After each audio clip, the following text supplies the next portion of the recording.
YouTube channel बाल मंदिर बाड़मेर पर कक्षा 11th के सभी छात्र और छात्राओं का हार्दिक अभिनंदन है।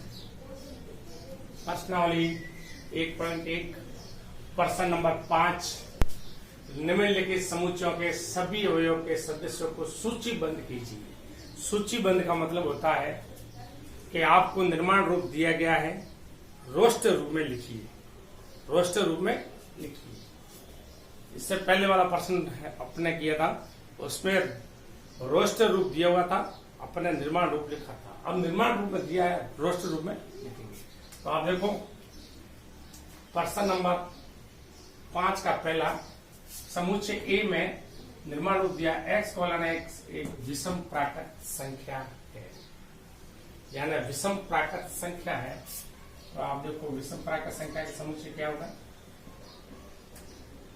1, 3, 5, 7 डॉट डॉट डॉट। ये आपके रोस्टर रूप में आ गए। बी x कोलन x एक पूर्णांक है, -1/2 से x बड़ा है, x से 9/2 बड़ा है। यानी इसके लिए अपने को सबसे पहले इसका नॉलेज होना बहुत जरूरी है। पूर्णांक संख्या, तो पूर्णांक संख्या का समुच्चय होता है ये 0 ±1 ±2 ±3 डॉट डॉट डॉट। तो इसके अंदर -1/2 से x बड़ा, तो पूर्णांक में कोई भी संख्या परिमेय नहीं है। देखो आप, यानी अंश बटा हर में नहीं है। तो अपने पास x कोलन x का समुच्चय अपने पास ही आ जाएगा। देखो 1/2 से 0 बड़ा होता है, और ये 1, 2, 3 और 4, 9/2 यानी 4.5, 4.5 ये बड़ा है। तो पूर्णांक संख्या में 4 4.5 से कम यानी 4 संख्या है। तो x कोलन x 0, 1, 2, 3 और 4, यानी x कोलन x पूर्णांक संख्या जो -1/2 से x बड़ा और x से 9/2 बड़ा है। तो पूर्णांक संख्या का समुच्चय वैसे ही होता है 0 ±1 +2 यानी कोई भी संख्या अंश बटा हर में नहीं लिख सकते अपन। तो -1/2 से बड़ा होता है 0, 1, 2, 3 फिर 4, और ये 4.5 है, तो भिन्न अपने को रखनी नहीं है, तो यहाँ अपने पास आ जाएगा ये। फिर ऐसी x कोलन x एक पूर्णांक है जो x² से 4 बड़ा हो बराबर है, तो पूर्णांक है इसका वर्ग, तो यानी x का वर्ग। तो आप देखो इधर -a का वर्ग 1 +a का वर्ग 1 +-2 का वर्ग करेंगे 4 आएगा, और 0 का वर्ग करेंगे तो 0 आएगा।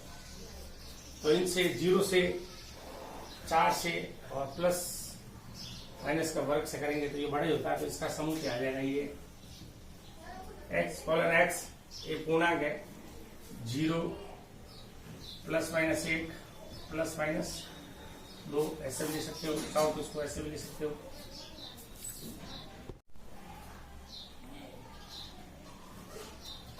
आप इसको ऐसे भी लिख सकते हो -2 -1 0 1 और 2। ये आपके x कोलन x पूर्णांक है जो x² से 4 बड़ा बराबर है। बी 5वें का D x colon x Lorik शब्द का एक अक्षर है, तो इसका हल अपन इस प्रकार लिख सकते हैं।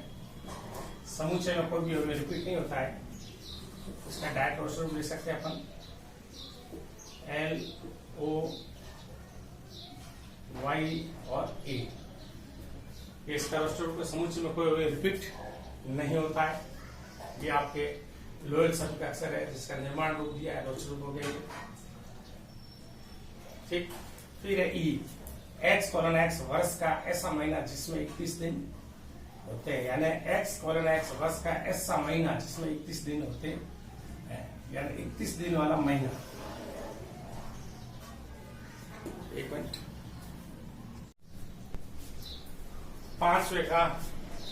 5वां x कोलन x वर्ष का ऐसा महीना जिसमें 30 दिन नहीं होते हैं। तो देखो जनवरी में 31 दिन होते हैं, जनवरी में 31 दिन होते हैं, तो फरवरी ले लो आप, फरवरी। फिर मार्च में 31 होते हैं, अप्रैल ले लो आप, अप्रैल। फिर आप मई में होते हैं 31 दिन, तो जून ले लो आप। जुलाई और अगस्त में 31 दिन होते हैं, तो आप ले लो सितंबर। फिर आप अक्टूबर में होते हैं, फिर आप ले लो नवंबर। फरवरी, अप्रैल, जून और सितंबर और नवंबर में 31 दिन महीने के नहीं होते। एक्स कोलन एक्स अंग्रेजी वर्णमाला का एक व्यंजन है जो के से पहले आता है। तो देखो के से पहले, के से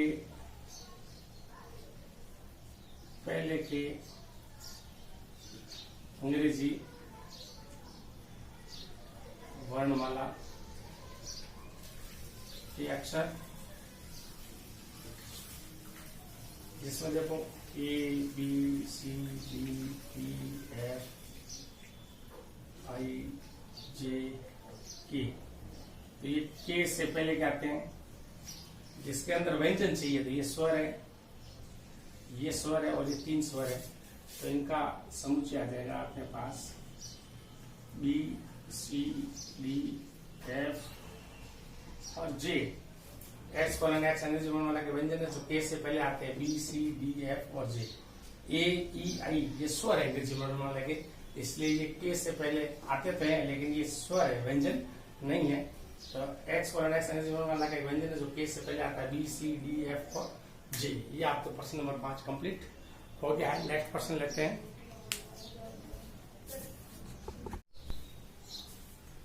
समुच्चय 2 प्रकार से ले सकते हैं, रोस्टर रूप और निर्माण रूप। रोस्टर रूप को सूचीबद्ध करते हैं, निर्माण रूप को नियमबद्ध करते हैं। अब अपन पढ़ेंगे समुच्चयों के प्रकार। समुच्चय के प्रकार पढ़ते हैं, रिक्त समुच्चय, परिमित समुच्चय, अपरिमित समुच्चय, समान समुच्चय और तुल्य समुच्चय। समुच्चय के प्रकार। समुच्चय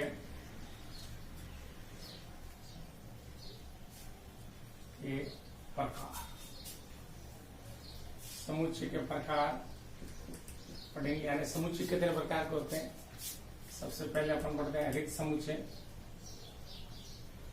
रिक्त समुच्चय ऐसा समुच्चय जिसमें अवयव की संख्या 0 हो, या ऐसा समुच्चय जिसमें कोई अवयव नहीं। रिक्त समुच्चय ऐसा समुच्चय जिसमें कोई अवयव नहीं हो, कोई अवयव नहीं होता है, या ऐसा समुच्चय, ऐसा समुच्चय जिसमें अवयव की संख्या 0 हो, रिक्त समुच्चय कहते हैं। रिक्त समुच्चय कहते हैं। ऐसा समुच्चय जिसमें कोई अवयव नहीं होता है, ऐसा समुच्चय जिसमें अवयव की संख्या 0 हो, रिक्त समुच्चय कहते हैं। इसे फाई से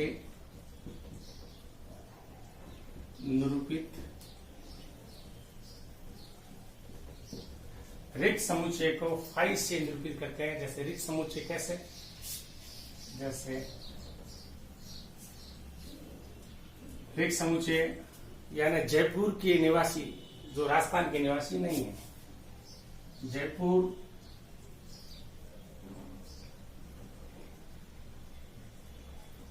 जिले के निवासी जो राजस्थान के निवासी नहीं है, राजस्थान के निवासी नहीं, यानी जयपुर जिला वैसे देखा जाए तो राजस्थान में आता है, तो राजस्थान जयपुर जिले के निवासी राजस्थान के निवासी नहीं है। इसका मतलब ये कैसा समुच्चय है? रिक्त समुच्चय है। इसको अपन 5 से निरूपित भी कर सकते हैं, या फिर अपन ऐसे भी लिख सकते हैं x कॉलन x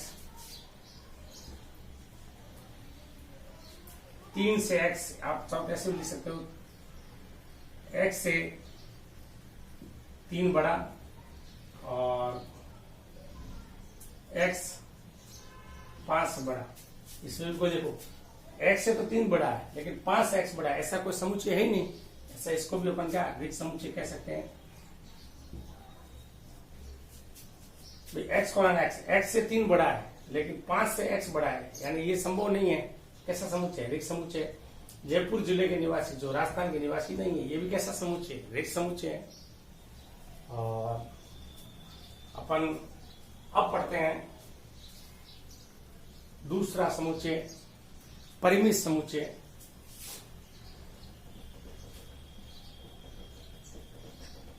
परिमित समुच्चय ऐसा समुच्चय जिसमें अवयव की संख्या निश्चित हो। ऐसा समुच्चय जिसमें अवयव की संख्या अवयव की संख्या निश्चित हो। ऐसा समुच्चय जिसमें अवयव की संख्या निश्चित हो या अवयव को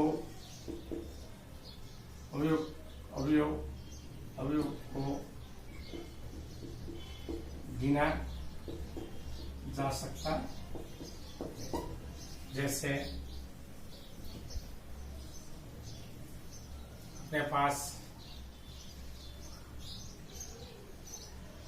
5, 10,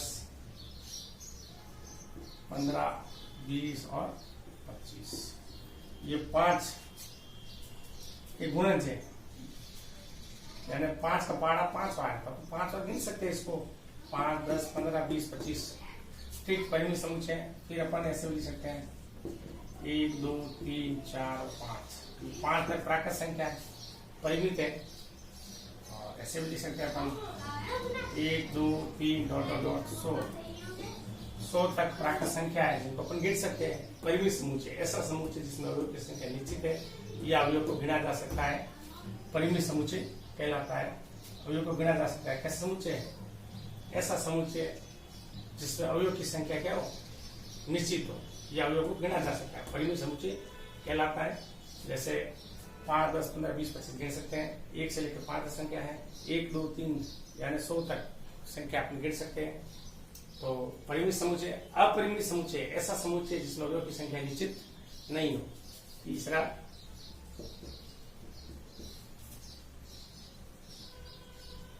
अपरिमित समुच्चय ऐसा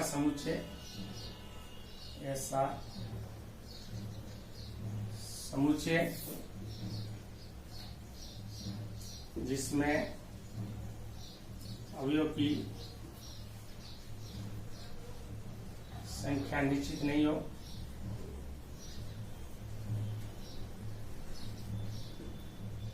या समुच्चय में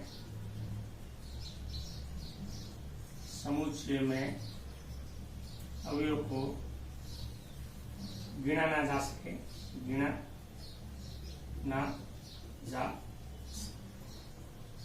अपरिमित समुच्चय ऐसा समुच्चय जिसमें अवयव की संख्या निश्चित नहीं हो या समुच्चय में अवयव को गिना ना जा सके।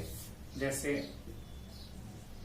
1, 2, 3, 4 यह अपरिमित समुच्चय है। जैसे 2, 4, 6, 8 सम संख्या अब सम संख्या कहाँ तक है? सम संख्या है, सम संख्या का समुच्चय कहाँ तक है? गिना नहीं जा सकता। 2, 4, 6, 8 सम संख्या का समुच्चय है, लेकिन कहाँ तक? इसमें अवयव गिन नहीं सकते, इसलिए अपरिमित समुच्चय 1 2 3 4 अनंत तक संख्या है। तो ये प्राकृत संख्याओं का समुच्चय है, लेकिन कहां तक, ठीक है ना, तो गिना नहीं जा सकता। तो इसलिए अपरिमित समुच्चय ऐसा समुच्चय जिसमें अवयव की संख्या निश्चित नहीं है, अवयव को नहीं गिना जा सकते, अपरिमित है।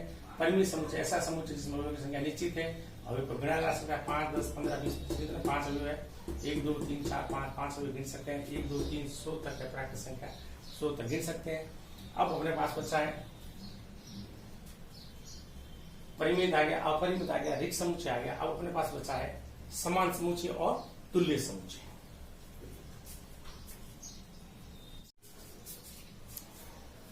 समुच्चय के प्रकार, इससे पहले अपने पढ़ा रिक्त समुच्चय, परिमित समुच्चय और अपरिमित समुच्चय। अब पढ़ेंगे समान समुच्चय यानी इक्वल सेट।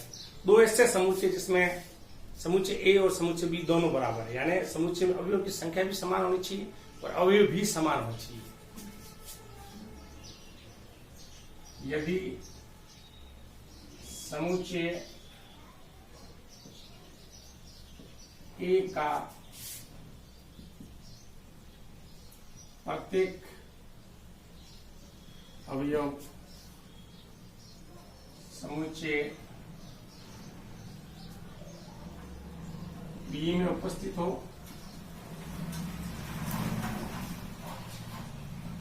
तथा बी का प्रत्येक अवयव समुच्चय ए में उपस्थित। यदि समुच्चय ए का प्रत्येक अवयव बी में उपस्थित हो तथा बी का प्रत्येक अवयव समुच्चय ए में उपस्थित हो, तब समुच्चय ए बराबर समुच्चय होगा बी। अगर ए समुच्चय बराबर 1 2 3 और 4 और समुच्चय बी बराबर अपने पास है 4 3 1 और 2, तो देखो ए का प्रत्येक अवयव 1 2 3 4 4 3 2 1, यानी ए भी इसमें उपस्थित है, 2 भी इसमें, 3 भी इसमें, 4 भी इसमें, 4 इसमें है, 3 इसमें है, 1 इसमें है और 2 इसमें, यानी ए बराबर बी। यानी यदि समुच्चय ए का प्रत्येक अवयव बी में उपस्थित हो, बी का प्रत्येक अवयव ए उपस्थित हो, तो समुच्चय ए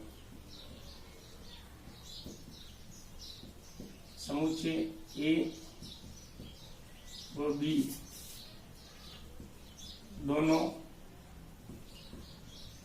समान समुच्चय कहलाते हैं। समान समुच्चय की परिभाषा, यदि समुच्चय ए का प्रत्येक अवयव समुच्चय बी में उपस्थित हो तथा बी का प्रत्येक अवयव समुच्चय ए में उपस्थित हो, तब समुच्चय ए और बी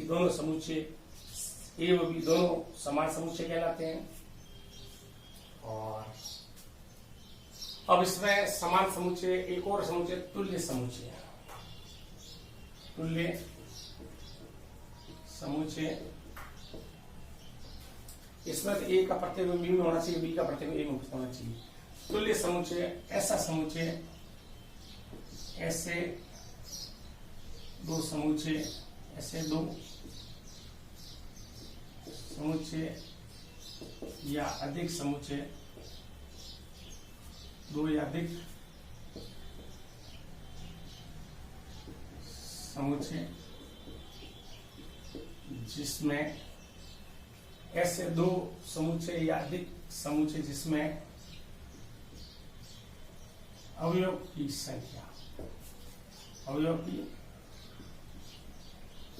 संख्या, यानी आप लिख सकते हो केवल अवयव की संख्या समान होनी चाहिए। केवल अवयव की संख्या समान होनी चाहिए। जैसे समुच्चय ए, इसमें 1 2 3, समुच्चय बी, इसमें ए बी और सी, तो इसमें अवयव की संख्या 3 है और इसमें अवयव की संख्या, केवल अवयव की संख्या, इसका मतलब तुल्य समुच्चय केवल अवयव की संख्या, तुल्य समुच्चय केवल अवयव की संख्या समान होनी चाहिए। समान समुच्चय इसमें अवयव की संख्या और अवयव खुद भी समान होना चाहिए। इसका मतलब समुच्चय अपन इसको एक नोट ले सकते हैं, प्रत्येक समान समुच्चय, प्रत्येक समान समुच्चय तुल्य समुच्चय, प्रत्येक समान समुच्चय तुल्य समुच्चय होता है, लेकिन प्रत्येक तुल्य समुच्चय समान समुच्चय नहीं होता है। तो तुल्य समुच्चय में केवल अवयव की संख्या समान होनी चाहिए, जबकि समान समुच्चय में अवयव भी समान होना चाहिए, अवयव की संख्या भी समान होना चाहिए। इसका मतलब यदि दो समुच्चय ए और बी है तो ए का प्रत्येक बी में उपस्थित होना चाहिए, बी का प्रत्येक ए में उपस्थित होना चाहिए। तो ए बराबर बी होगा समुच्चय, तब ए बराबर 1 2 3 4, बी बराबर 4 3, दोनों का अवयव समान है, तो समुच्चय ए और बी दोनों समान समुच्चय कहलाते हैं। प्रत्येक समान समुच्चय तुल्य समुच्चय कहलाता है, क्योंकि तुल्य समुच्चय होता है उसमें ऐसे दो समुच्चय या अधिक समुच्चय जिसमें अवयव की संख्या, केवल अवयव की संख्या समान होनी चाहिए तो तुल्य कहलेंगे। अगर अवयव खुद समान है तो समान समुच्चय कहलेंगे। तो अपन ऐसे भी लिख सकते हैं Na, Nb और Nc। तुल्य समुच्चय कई प्रकार के समुच्चय हो सकते हैं, जैसे एग्जांपल के लिए अपन ने 1 2 3 बी बराबर 4 5 6 अवयव की संख्या समान है, सी बराबर 5 10 15, Na, Nb, ए बी और सी ये तुल्य समुच्चय है, जिसमें अवयव की संख्या समान है। इसमें अवयव की संख्या 3 है, इसमें 3 है, इसमें अवयव की संख्या 3 है। ए बी और सी ये तुल्य समुच्चय, और इसमें और ए और बी जो है समान समुच्चय। प्रत्येक समान समुच्चय तुल्य समुच्चय होता है, लेकिन प्रत्येक तुल्य समुच्चय समान समुच्चय नहीं हो सकता। ये नोट याद रखना। और ये आपके समुच्चय के प्रकार हो गए।